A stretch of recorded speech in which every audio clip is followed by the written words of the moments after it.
Hi, my name is Danny Garrett with the Washington Department of Fish and Wildlife, and I'm out here today on Lake Sawyer in South King County, which is a mixed species fishery that hosts excellent populations of both largemouth and smallmouth bass. I'm joined today by Clark Gorper, who grew up about 5 miles away from here and has volunteered his time over the next couple days to teach us a little bit more about how to catch these fish during the springtime. Now it's mid-April, the water temps have just hit the mid-50s here in western Washington, and both species are starting to become more active. Now most fishing shows are going to focus on fish and tackle, but we're going to focus on how to present a lure, and we'll talk about some alternatives to the lures we're throwing.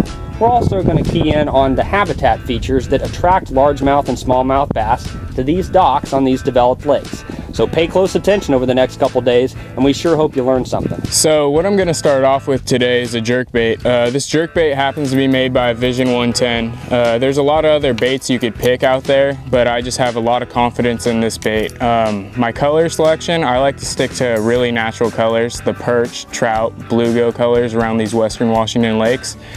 And how I want to retrieve this bait is I throw it out and I make as long cast as possible. I reel it down to my desired depth and I start off with one jerk. And after that, it's just a jerk, jerk, pause, jerk, jerk, jerk, pause. Usually right now with the water temps around 50 to mid 50s, I give it maybe a 5-second pause, if even that. And then I vary my retrieves throughout the day and see what the fish want. All right, my second bait is a standard jig. I like ½ ounce around this time of year. My color selection is pretty basic again, browns, blacks, green pumpkins. My retrieve, I like to fish it around docks, wood, any kind of laydowns like that. It's really a do-nothing kind of bait. Everyone can catch fish on it. Sometimes you can catch them when it's sitting dead still. Other times I like to drag it or give it little hops in between and pauses, and shake it on slack line works pretty good too.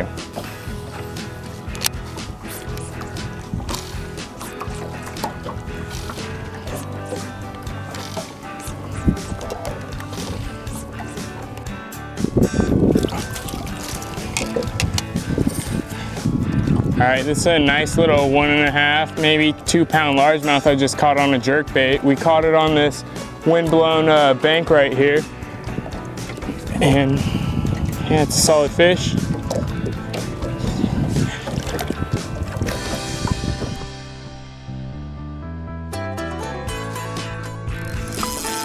I got a fish on right now.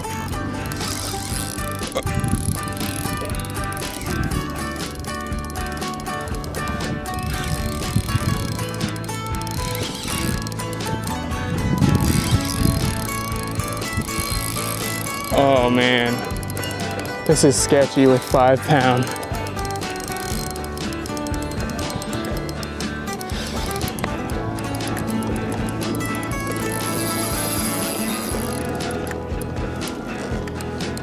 The best thing to do in this situation is just keep even pressure on him and don't try to pull him too hard, especially with light line on a drop shot rod.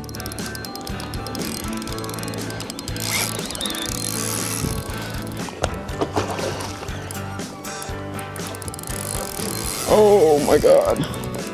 Yeah. Oh man.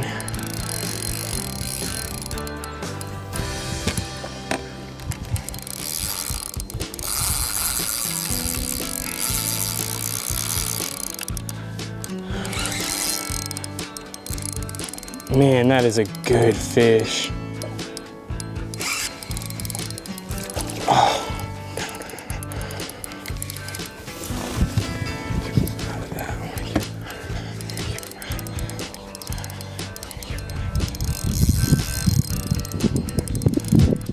God, that's a pig. God, that's a pig.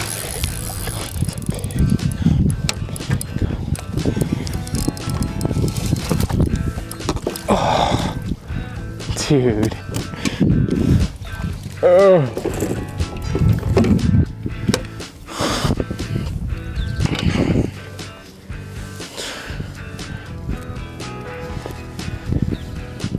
Man. All right, so I just caught this really nice smallmouth bass on this dock back here. I caught it on a drop shot rig. I was previously throwing the jerkbait when I was approaching the dock, but the wind died, so I picked up my drop shot because it's a better finesse bait, and he ate it. So let's put her on the scale and see how much she goes. All right, so this smallmouth goes about 5 pounds. This is a really, really nice fish for Western Washington, better yet, anywhere in the country. And yeah, I'm really pleased with this fish. It's a beautiful fish. Okay, it's very important to take this fish and revive him and make sure he's ready to go before you release him.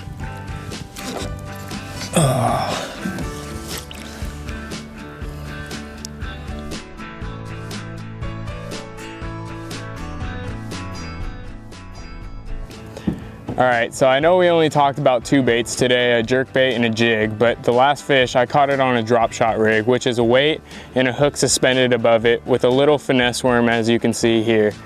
Basically, when you want to work this lure, you want to throw it out and do simple drags and then sit there and just shake it. And this worm will be horizontal when it's in the water, and it just drives fish crazy and goes nuts. So they really like it.